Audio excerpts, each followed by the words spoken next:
অরুণের দাদা রোহিতের বিয়ের এখন সবে মাত্র ৩ মাস হয়েছে। ১.৫ মাস আগে রোহিত চাকরি নিয়ে বাইরে গেছেন। রোহিত বাইরে যাবার পর থেকেই প্রিয়া অরুণকে রোজ একটা করে বড় মোমবাতি আনতে বলে।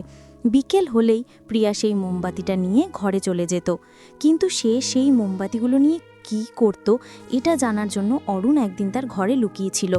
কিছুক্ষণ পর প্রিয়া ঘরে ঢোকে আর দরজা বন্ধ করে মোমবাতি দিয়ে যা করলো তা দেখে অরুণের চোখ তো কপালে উঠে গেল। অরুণ আজকাল প্রিয়াকে এড়িয়ে চলে, কারণ সে চায় না প্রিয়া তাকে আবার সেই কাজটা করতে বলুক যেটা সে আর করতে চায় না, তাই দূরে দূরে থাকতো। লুকিয়ে লুকিয়ে বাড়ি থেকে বেরোতো, যাতে প্রিয়া বুঝতে না পারে অরুণ বাইরে যাচ্ছে। কিন্তু আজও প্রিয়া অরুণকে দেখে ফেলল আর স্বামীর সঙ্গে একটা কাজ দিয়ে দিল, যে কাজটা অরুণ একেবারে করতে চায় না। অরুণ মহল্লার কিরণ স্টোরে যাচ্ছিল। প্রিয়া অরুণকে একটা জিনিস আনতে বলে, যেটা অরুণ আনতে চায় না, কারণ এখন দোকানদাররাও সেটা নিয়ে মজা করতে শুরু করেছিল। কিন্তু প্রিয়াকে না বলি কি করে? সুমিতারও হুকুম ছিল যে রোহিত বাড়িতে নেই, তাই প্রিয়ার কিছু দরকার হলে সেটা অরুণকেই এনে দিতে হবে। তাই অরুণকে প্রিয়া সব কথা শুনতে হয়। আজ অরুণ আবার দোকানের বাইরে দাঁড়িয়েছিল আর দোকান খোলার জন্য অপেক্ষা করছিল। যখন দোকানদার রাজেশ দোকান খুলল, অরুণ গিয়ে বলল, এই নিন টাকা, আর আমাকে একটা বড় মোমবাতি দিন, সব থেকে মোটাটা দেবেন। দোকানদার রাজেশ হাসতে হাসতে বলে, রোজ এতগুলো মোমবাতি নিয়ে কি করেন আপনারা? আপনারা তো ভালো পরিবারের লোক। তোমার দাদা বাইরে গেছে চাকরি নিয়ে, তোমরা ইনভার্টার কেন লাগাও না? আজকালকার দিনেও কি লাইট চলে গেলে মোমবাতি জ্বালিয়ে কাজ করো? আজ অরুণের একটু রাগ হলো। অরুণ বলল, আমার জিনিসটা তাড়াতাড়ি দিয়ে দিন, আমার অন্য কাজ আছে। আসলে অরুণ বলতে চাইছিল যে দাদা, আপনি নিজের চরকায় তেল দিন, আপনার কাজ হলো জিনিস বিক্রি করা, আর আপনি সেটাই করুন। অরুণ মোমবাতিটা নিয়ে বাড়ি এলো। প্রিয়া অপেক্ষা করছিল। অরুণের প্রিয়া খুব সুন্দরী ছিল, ফর্সা হবার সাথে সাথে দেখতেও খুব ভালো ছিল। সবাই ভাবত, মেয়েটা এত সুন্দরী কি করে হলো? এত সুন্দরী তো সিনেমার নায়িকারাও হয় না। প্রিয়া এই সৌন্দর্য দেখেই সুমিতা তাকে পছন্দ করে রোহিতের বউ করে এনেছিল। বিয়ের ১.৫ মাসের মধ্যে তাদের সব আত্মীয় স্বজনরা যারা বিয়েতে আসতে পারেনি, তারা তাদের বাড়িতে আসে প্রিয়াকে দেখার জন্য। তারা বারবার প্রিয়াকে জিজ্ঞেস করতো তার কোনো বোন আছে কিনা, কিন্তু প্রিয়া মা বাবার একমাত্র মেয়ে ছিল। প্রিয়া অরুণের হাতে মোমবাতিটা দেখে খুব খুশি হলো। সে অরুণের হাত থেকে মোমবাতি টানিয়ে তার সলতেটা তুলে ফেলে দিল আর ওটা নিয়ে নিজের ঘরে চলে গেল। বিকেল হয়ে গেছিল। প্রিয়া বিকেলে কোনো কাজ করতে চাইতো না, নিজের ঘরে একলা বসে থাকতো। সুমিতা বলতো, মনে হয় রোহিত এই সময় ওকে ফোন করে, ওদের সবে বিয়ে হয়েছে, কিন্তু এখনই ওদের আলাদা থাকতে হচ্ছে। বিয়েতে অনেক খরচ হয়ে গেছিল, তাই রোহিতকে উপার্জনের জন্য শহরের বাইরে যেতেই হলো। তবে চিন্তা নেই, সে ১.৫-২ বছরের মধ্যে ফিরে আসবে। বৌমার তো মন খারাপ হবেই। অরুণের মা সুমিতা প্রিয়াকে খুব ভালোবাসত। সুমিতার কাছে তার কোনো ভুলই চোখে পড়ত না। এমনটা সচরাচর দেখা যায় না, একজন শাশুড়ি তার বৌমাকে এতটা কখনো কেউ ভালোবাসে না। প্রিয়াও সবার সাথে খুব ভালো ব্যবহার করতেন, কিন্তু বিকেল হলেই সে নিজের ঘরে চলে যেত। অরুণ ভাবতে লাগলো যে প্রিয়া যদি মোমবাতিগুলো অন্ধকার ঘরে আলো আনার জন্যই আনে, তাহলে সে সলতেগুলো ফেলে দেয় কেন? সলতে ছাড়া তো মোমবাতি জ্বলবে না, তাহলে ওইগুলো আনার কী লাভ? অরুণের মাথায় কিছু ঢুকছিল না। এইদিকে দোকানদার রাজেশও তাও অরুণকে ব্যঙ্গ করছে। অরুণ ভাবল, এবারে অন্য দোকান থেকে আনব। কিন্তু অন্য দোকানগুলো অনেকটা দূরে ছিল, যেতে আসতে অরুণের অনেকটা সময় নষ্ট হতো, আর গরমের মধ্যে এত ঘোরা সম্ভব ছিল না, তাই ওই দোকান থেকেই কিনতে হতো। কিন্তু মোমবাতিগুলো আজকাল সস্তায় পাওয়া যেত না। প্রিয়ার কাছে টাকা চাইতে লজ্জা লাগতো, তাই নিজের কাছে যা টাকা ছিল সেটাই খরচ করতাম। অরুণের ব্যাপারটা একদম ভাল লাগছিল না। সুমিতা বলতো, যদি ওকে টাকা দিয়ে জিনিস আনাতে হয়, তাহলে ও তোকে বলবে কেন? ও তো ওর ভাইকেও বলতে পারে। তাই অরুণ আপত্তি করত না। কিন্তু এসব হচ্ছেটা কি? মোমবাতি তো লোকে লাইটের জন্যই ব্যবহার করে, প্রিয়াও নিশ্চয়ই তাই করত। অরুণের এটা করতে বিরক্ত লাগতো। অরুণের টাকাও শেষ হয়ে যাচ্ছিল, আর কিছুই বুঝতে পারছিল না। এর মধ্যে ঈদ চলে এলো আর সেটা কেটে গেল। অরুণ একটা সমাধান বার করলো। অরুণ কিছু টাকা অ্যাডভান্স দিয়ে একটা ইনভার্টার কিনে নিল আর বাড়িতে লাগিয়ে ফেলল। অরুণের বিশ্বাস ছিল এরপর প্রিয়া আর তাকে মোমবাতি আনতে বলবে না, কারণ বাড়িতে ইনভার্টার চলে এসেছে। বাড়ির লোকেরা খুব খুশি ছিল। সুমিতা বলল, তুই একদম তোর দাদার মতন হয়েছিস, নিজের টাকায় বাড়ির জিনিস কেনা। শুধু তোর দাদাও তোর মতন পরিবারের কথা আগে ভাবে, নিজের কথা পরে। তাই জন্যই তো সে বিয়ের পরপরই বাইরে চাকরি করতে চলে গেল, আর তার বউ কত ভালো, কখনো আপত্তি করেনি। অরুণের বিশ্বাস ছিল প্রিয়া আর তাকে ওই কাজটা করতে বলবে না, কিন্তু অরুণ অবাক হয়ে গেল যখন তার পরের দিনই প্রিয়া তাকে টাকা দিয়ে বলল, একটা বড় মোমবাতি কিনে আনতে, তুমি কালও সেটা আনোনি। অরুণ বলল, প্রিয়া, এখন তোমার মোমবাতির কী দরকার, এখন তো বাড়িতে ইনভার্টার চলে এসেছে। প্রিয়া অরুণের কথার কোনো উত্তর দিল না। অরুণকে তার কথা শুনতেই হবে।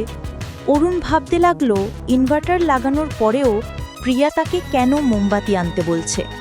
উত্তরটা জানার জন্য অরুণ কখনো যেটা করতে চায়নি সেটাই তাকে করতে হলো।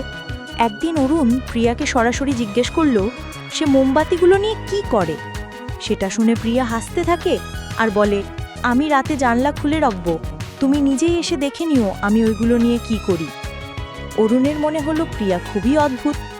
প্রিয়া অরুণকে যে কথাটা বলল সেটা অরুণ সুমিতাকেও বলতে পারল না। একদিন রোহিত ফোন করে সুমিতাকে বলল, মনে হয় তোমরা আমার বউকে খুবই ব্যস্ত রাখছো, তাই ওর আমার কথা আর মনে পড়ছে না, আমাকে ফোন করে না, আমার সাথে কথা বলে না। অরুণের মা সুমিতা বলে, ও তো বিকেল হলেই বাড়ির সব কাজ ছেড়ে নিজের ঘরে চলে যায় আর বলে ও তোর সাথে কথা বলতে যাচ্ছে, কারণ ওই সময়টা তোর ওখানে সকাল। আমি ওকে আর বিরক্ত করি না, ভাবি ও তোর সাথে কথা বলছে, তুই এখানে থাকিস না, তাই হয়তো কথা বলেই সময় কাটায়। রোহিত বলল, এরকম কিছুই নয়, ও আমার সাথে কথা তো বলে কিন্তু বেশিক্ষণ সময় দেয় না। রোহিত নিজের সম্মান বাঁচানোর জন্য কথা ঘুরিয়ে দিল।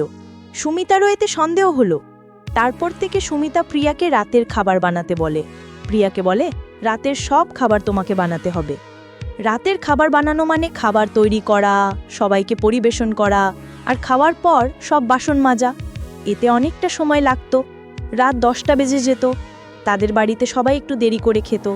প্রিয়া দুদিন সুমিতা যা বলল তাই করল, কিন্তু তারপর সে বিরক্ত হয়ে গেল। প্রিয়া বলল, আমি এসব আজ আর করব না। একে তো আমার স্বামীকে তোমরা বাইরে পাঠিয়ে দিয়েছ, বিয়ের আগে তো এরকম কিছু বলনি যে বিয়ের পর আমার স্বামী বাইরে চলে যাবে, আর তার উপর আমাকে দিয়ে বাড়ির সব কাজ করাচ্ছ। আমি সকালের খাবার বানিয়ে দেব, কিন্তু রাতের খাবার আমি বানাতে পারবো না। যখন প্রিয়া মুখের ওপর না বলে দিল, তখন সুমিতা আর কি করবে। সুমিতা কিছু বললে ঝগড়া লাগতো বাড়িতে। সুমিতা তাই থেমে গেল। আর সুমিতা শান্ত স্বভাবের ছিল। সুমিতা সবসময় সংসারে শান্তি বজায় রাখার চেষ্টা করত, তাই জন্য সুমিতা আর কিছু বলল না। আর অরুণও মনে মনে ঠিক করে ফেলল যে অরুণ দেখব প্রিয়া রাতে কি করে। আর প্রিয়া তো নিজেই বলেছে যে সে জানলা খুলে রাখবে যাতে অরুণ সব কিছু দেখতে পায়। অরুণ ঠিক করেছিল আজ রাতে প্রিয়ার ঘরের জানালার বাইরে একবার যাব। প্রিয়ার ঘরটা একটা কোনায় ছিল আর বাইরে একটা ছোট বাথরুম ছিল। রোহিতকে ওই ঘরটা দেওয়া হয়েছিল কারণ ওর নতুন বিয়ে হয়েছিল আর যাতে সে বউকে নিয়ে একটু আলাদা সময় কাটাতে পারে। অরুণের এটা করতে খুব লজ্জা লাগছিল। যদি কেউ দেখে ফেলে যে অরুণ প্রিয়ার জানালার সামনে দাঁড়িয়ে আছে আর ভেতরে উকি মারছি, তখন অরুণের সম্মানটা কি করে থাকবে। সুমিতা তো অরুণকে যা তা কথা শোনাবে। একে তো ওর স্বামী বাড়িতে নেই, তার উপর তুই রাতের বেলা ওর কাছে যাবার কে। অরুণ আশেপাশে দেখলো কেউ নেই। তারপর অরুণ চুপি চুপি প্রিয়ার জানালার কাছে গেল আর দেখলো জানালাটা বন্ধ, কিন্তু ভেতর থেকে একটা অদ্ভুত আওয়াজ আসছিল। শুনে মনে হচ্ছিল প্রিয়া খুব যন্ত্রণায় আছে। অরুণ ভাবতে লাগলো, প্রিয়া কি এমন করছে যেটা তাকে যন্ত্রণা দিচ্ছে। ও তো বলেছিল যে জানলা খুলে রাখবে, কিন্তু ও জানালা খোলেনি। তাই অরুণ ফেরত চলে এলো। সকালে অরুণ প্রিয়াকে জিজ্ঞেস করলো সে রাতে জানলা কেন খোলেনি। তখন সে হাসতে হাসতে বলল, আচ্ছা তুমি দেখতে চলে এসেছিলে, আমি তো মজা করছিলাম, তোমার লজ্জা লাগবে না আমার জানলা দিয়ে উকি মারতে। আমার লজ্জা লাগলো। তাই অরুণ বলল, না না, আমিও মজা করছিলাম, আমি দেখতে যাইনি। প্রিয়া হাসতে হাসতে বলল, কোনো ব্যাপার না, আমি জানলা খুলতে ভুলে গেছিলাম। অরুণের মাথায় কিচ্ছু ঢুকছিল না। প্রিয়ার মনে কি চলে সেটা বোঝা খুব মুশকিল।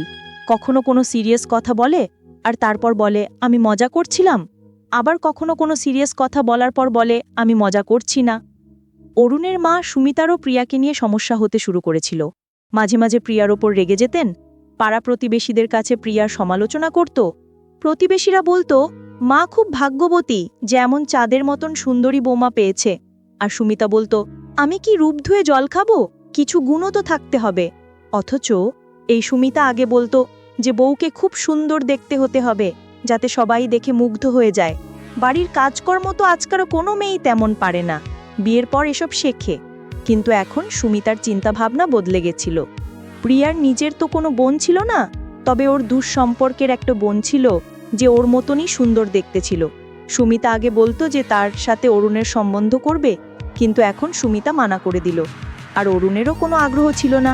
যদি প্রিয়া এরকম হয় তাহলে ওই মেয়েটাও এরকম হবে, আর অরুণ এরকম মেয়ের সাথে সারা জীবন কাটাতে পারবে না। রোহিত এখানে নেই, সে যদি জানতে পারে এসব ঘটনার কথা তাহলে তারও খারাপ লাগবে। পরের দিন অরুণ আবার অপেক্ষা করছিল, এই ভেবে যে প্রিয়া হয়তো আজ জানালাটা খুলবে। কিন্তু আজ যখন অরুণ প্রিয়ার ঘরের দিকে যাচ্ছিল, তখন অরুণের মা সুমিতা অরুণকে দেখে ফেলে আর জিজ্ঞেস করে, এভাবে কোথায় যাচ্ছিস? অরুণ বলল, আমার বন্ধুর ফোন এসেছে, তাই আমি বাগানে যাচ্ছি। সুমিতা বলল, কি এমন কথা আছে যা বাগানে গিয়ে বলতে হবে? যা নিজের ঘরে গিয়ে কথা বল। সুমিতা অরুণকে বকা দিতে শুরু করেছিল। তখন সুমিতা দেখিয়ে নিজের ঘরে চলে এলো। কিন্তু সুমিতা ঘুমিয়ে পড়ার পরে অরুণ আবার সেখানে গেল। এইবারও জানালাটা বন্ধ, আর ভেতর থেকে সেই একই রকম অদ্ভুত আওয়াজ আসছিল। শুনে মনে হচ্ছিল প্রিয়া খুব যন্ত্রণায় আছে, ওকে রোহিতের জন্য কাঁদছে। কিন্তু ওর হাবভাব দেখে তো মনে হয় না যে ওর রোহিতের জন্য মন কেমন করে। রোহিত তো বলে, ও আমার সাথে ঠিক করে কথাও বলে না, তোমরা কি ওকে কাজে খুব ব্যস্ত রেখেছো? কিন্তু এমনটা তো নয়, তাহলে এই শব্দগুলো কিসের? এটা অরুণকে ভাবায়। কিন্তু পরের দিন অরুণ প্রিয়াকে এই ব্যাপারে কিছু বলল না। ও হয়তো অরুণের সাথে মজা করছিল। রোজ বলে আমি জানলা খুলে রাখবো, কিন্তু খোলে না। আর অরুণ চোরের মতন ওখানে যায়। আর গতকাল সুমিতাও অরুণকে দেখে ফেলল। তাই অরুণ ঠিক করলো যে এসব কিচ্ছু অরুণের মাথা থেকে বের করে দেব। ওর জীবন নিয়ে অরুণের মাথা ঘামানোর কি দরকার? কিন্তু এইদিকে প্রিয়া অরুণকে দিয়ে মোমবাতি প্রতিদিন আনাতো। তো অরুণ কি করব? একদিন রোহিতের ফোন আসে আর সে বলে খুব তাড়াতাড়ি সে 3 মাসের জন্য এখানে আসবে। রোহিত ছুটি পাচ্ছে, কারণ যে শহরে কাজ করে সেখানে অবস্থা ভালো নয়। রোহিতকে খুব তাড়াতাড়ি ফেরত পাঠিয়ে দেওয়া হবে। কিছুদিনের মধ্যেই সে আসছে। খবরটা পেয়ে তারা সবাই খুশি ছিলাম, কিন্তু প্রিয়াকে দেখে মনে হলো যে সে খুশি নয়। প্রিয়া বলে রোহিত ছুটি পাবে না, আর এখানে আসতেও পারবে না। ওখানেই কাজ করতে হবে, আর কাজ না করলে টাকা কোথা থেকে আসবে? সুমিতা বলে, তোমার তো খুশি হওয়া উচিত যে তোমার স্বামী বাড়িতে আসছে। না না, তুমি এখন কাজ আর টাকা নিয়ে পড়েছ। অরুণের প্রিয়াও মুখের ওপর জবাব দিয়ে দেয়, বলে, টাকা না এলে এই সংসার কি করে চলবে? আপনার এই ছেলে তখনও রোজগার করে না, যেখানে আমি বাড়ি বাড়ি গিয়ে বাচ্চাদের টিউশন পড়াতাম। তাছাড়া আমার পড়াশোনা তখনও শেষ হয়নি, তাই রোজগারের কথা আসছে কোথা থেকে? বাবার পেনশন আসতো, আর রোহিতই তো গোটা সংসারটা চালাতো। সুমিতা কিছু বলতে গেল, কিন্তু অরুণ সুমিতাকে চুপ করতে বলল। অরুণ বলল, প্রিয়া নিজের আসল রূপটা দেখাচ্ছে। এসব করে বাড়ির পরিবেশ নষ্ট হবে, আর মায়েরও ব্লাড প্রেশার বাড়বে। সুমিতা নিজের ঘরে চলে গেল। অরুণ খুশি হলো যে সুমিতা অরুণের কথা শুনে চুপ হয়ে গেল। অরুণ চায় না বাড়িতে কোনো অশান্তি হোক। প্রিয়া ছোট ছোট ব্যাপার নিয়ে সমস্যার সৃষ্টি করত। মনে হয় ওর ভালো মানুষের মুখোশটা এবার খুলে যাচ্ছে, আর ও তাদের দেখাচ্ছে যে ও কিরকম মহিলা। অরুণ প্রিয়ার সাথে বেশি কথা বলতো না, নিজের কাজে ব্যস্ত থাকতো। ও যখন অরুণকে কিছু আনতে বলতো, অরুণ এনে দিত। একদিন অরুণ ফোন দেখতে দেখতে ওর ঘরের সামনে দিয়ে যাচ্ছিল। যখন প্রিয়া অরুণকে ইশারা করে, অরুণ ঘরের ভেতরে চলে যায়। অরুণ ভেবেছিলাম ও অরুণের সাথে মজা করছে। অরুণ ফেরত যাচ্ছিল, কিন্তু হঠাৎ অরুণ থমকে দাঁড়ালো। প্রিয়া ঘরের জানালা খুলে দিয়েছিল, তার মানে ও আজ মজা করছিল না। জানালা খোলা আছে, আর অরুণ ভেতরে উঁকি মেরে দেখতে পারি। অরুণ এই সুযোগটা হাতছাড়া করতে চাই না। প্রিয়ার দুর্বলতা যদি অরুণ জানতে পারি, তাহলে অরুণ সুমিতাকে বলে দেব, আর রোহিতকেও। প্রিয়া নিজেও জানি না ও আজ কত বড় ভুল করে ফেলেছে। আজকাল আর অরুণ প্রিয়াকে সম্মান করতে পারি না। অরুণের মায়ের সাথে ঝগড়া করত, আর অরুণের সেটা ভালো লাগতো না। অরুণ জানালার দিকে এগোতে লাগলো। অরুণের ভয় লাগছিল এই ভেবে যে ভেতরে কি দেখব। জানালা খোলা ছিল, আর ঘরের ভেতরে আলো জ্বলছিল। বন্ধুরা, ভিডিওর মাঝখানে একটা কথা বলতে চাই।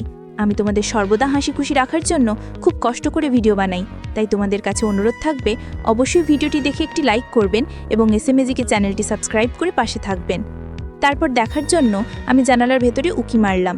প্রথমে ভেতরের দৃশ্যটা আমি ঠিক করে দেখতে পাচ্ছিলাম না, কিন্তু যখন দেখতে পেলাম তখন আমার চোখ ছানা বড়া হয়ে গেল। এখন আমি বুঝতে পারলাম প্রিয়ার যন্ত্রণা কেন হতো। কারণ প্রিয়া মোমবাতি তাকে গলিয়ে নিজের মুখে আর হাতে লাগাচ্ছিল। গরম গরম মোমবাতি লাগিয়ে যখন সামনে বসেছিল, তখন প্রিয়াকে খুবই ভয়ঙ্কর লাগছিল। প্রিয়া ওকে দেখে ফেলে যে আমি জানালা দিয়ে উকি মারছি। ও অদ্ভুতভাবে আমার দিকে তাকিয়ে রইল। আমি ভয় পেয়ে ওখান থেকে চলে গেলাম। সকালে অরুণ প্রিয়াকে জিজ্ঞেস করলো যে সে এমনটা কেন করছিল। ও বলল, তোমার কি মনে হয় আমি এত সুন্দর দেখতে কেন?